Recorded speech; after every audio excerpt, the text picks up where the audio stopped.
지금 잉글랜드 챔피언십이 발칵 뒤집혔다. 토트넘의 미래로 불리던 한국의 20살 양민혁이 시즌 도중 또 한 번 팀을 옮겼다. 세 번째 임대. 이번 목적지는 승격을 향해 질주 중인 선두 코벤트리 시티. 그런데 왜 하필 지금일까? 왜 안정 대신 또다시 불확실한 도전을 택했을까? 유망주는 많은데 살아남는 선수는 극히 일부다. 포츠머스에서 보여준 극적인 골, 그러나 이어진 벤치와 결장, 그리고 찾아온 결단의 순간. 이것은 단순한 임대 이적이 아니다. 커리어의 방향을 결정하는 갈림길이다. 지금부터 이 세 번째 선택이 왜 양민혁의 인생을 바꾸는 승부수가 될 수밖에 없는지 그 모든 흐름을 낱낱이 공개한다. 양민혁이라는 이름 앞에는 늘 미래라는 단어가 붙는다. 한국 축구가 오랫동안 기다려온 유형, 빠르고 대담하고 두려움이 없는 공격 자원. 토트넘이라는 이름값은 그 기대를 상징한다. 그러나 화려한 간판과 달리 그의 일상은 늘 이동 중이었다. QPR, 그리고 포츠머스.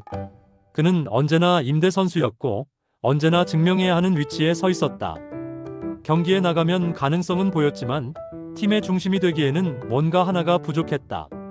선발과 교체를 오가는 출전, 제한된 풀타임, 그리고 언제든 바뀔 수 있는 역할. 이 구조는 분명히 말해준다. 그는 아직 이 리그에서 계획의 중심이 아니라 옵션 중 하나라는 사실이다. 토트넘 소속이라는 이름은 보호막이 아니라 오히려 더 큰 기대라는 무게로 작용하고 있었다. 이 상태가 오래 갈 수 없다는 것은 모두가 알고 있었다. 더 뛰어야 했고 더 분명한 결과가 필요했다.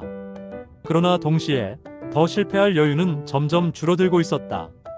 결정적인 신호는 포츠머스에서 왔다. 시즌 초반 그는 기회를 받았다. 골도 넣었고 결정적인 순간 팀을 구해내는 장면도 있었다. 하지만 주전 공격수의 복귀 이후 상황은 빠르게 바뀌었다.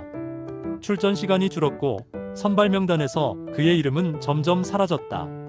그 순간 토트넘은 분명한 판단을 내린다. 지금 필요한 것은 소속이 아니라 출전이다.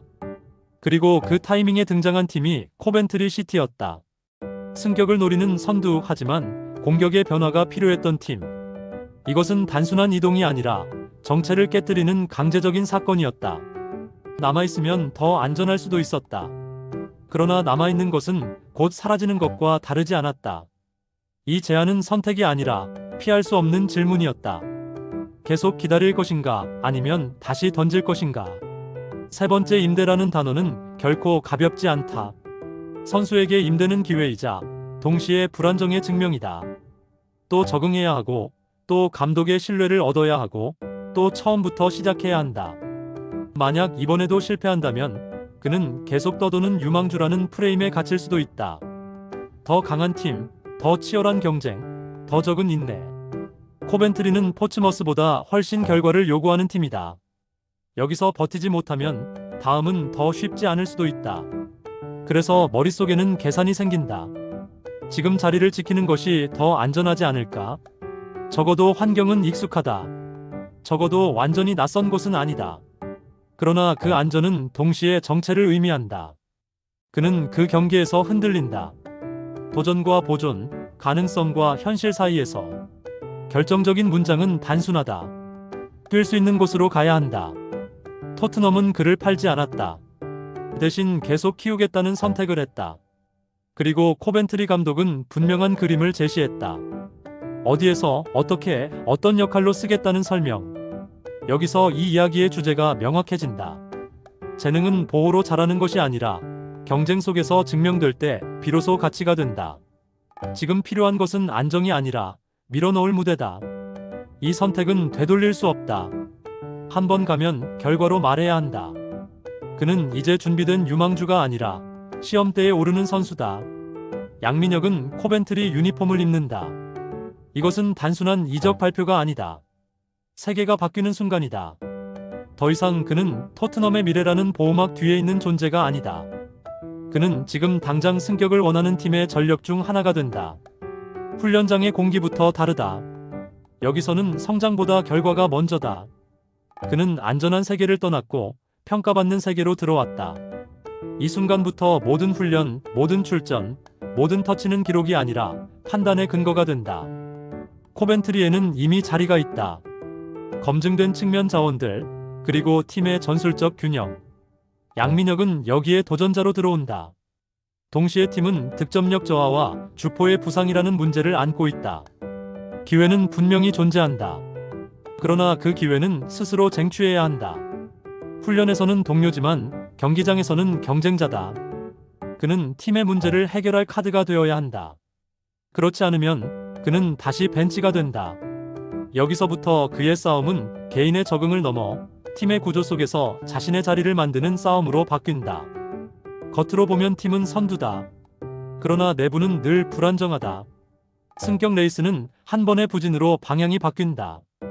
이 시점에서 양민혁의 존재 의미는 분명해진다.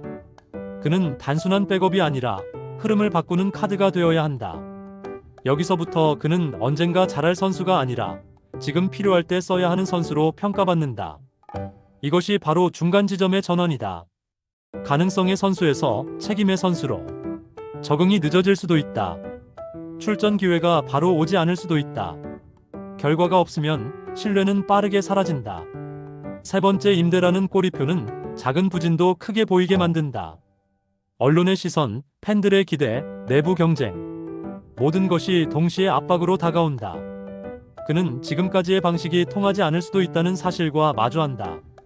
이것은 기술의 문제가 아니라 생존의 문제다. 만약 여기서도 자리를 잡지 못한다면 그는 커리어의 방향이 완전히 달라질 수 있다. 더 이상 큰 구단의 기대주라는 설명이 붙지 않을 수도 있다. 이 지점에서 그는 인정해야 한다. 지금까지의 위치 선정, 지금까지의 플레이 선택, 지금까지의 리스크 관리 모두 다시 생각해야 한다는 사실을. 조용한 시간, 그는 스스로에게 묻는다. 나는 어떤 선수인가? 무엇으로 살아남을 것인가? 속도인가? 과감함인가? 아니면 결정력인가? 코벤트리는 기다려주지 않는다. 시즌은 빠르게 흘러가고 승격 경쟁은 잔인하다. 그는 더 단순하고 더 직접적인 선택을 준비한다. 남은 시간은 길지 않다. 이제 그는 기회를 받으면 반드시 흔적을 남기는 선수로 바뀌어야 한다. 한 번의 돌파, 한 번의 슈팅, 한 번의 결정적인 패스. 이 순간들이 쌓여야만 그는 팀의 전력이 된다. 코벤트리의 승격 레이스 한복판에서 그는 자신의 이름값이 아니라 자신의 현재 가치로 싸운다. 이 싸움은 단지 한 시즌이 아니라 그의 커리어 전체의 방향을 가른다. 만약 이 도전이 성공한다면 그는 더 이상 임대를 전전하는 유망주가 아니다. 그는 잉글랜드 무대에서 통할 수 있다는 증거를 가진 자원이 된다. 토트넘의 판단도 그의 위치도 달라진다. 이 세 번째 임대는 방황이 아니라 진짜 출발이 된다. 그리고 이 이야기는 우리에게 묻는다. 성장은 안전한 길에서 오는가, 아니면 가장 불안한 순간에 시작되는가?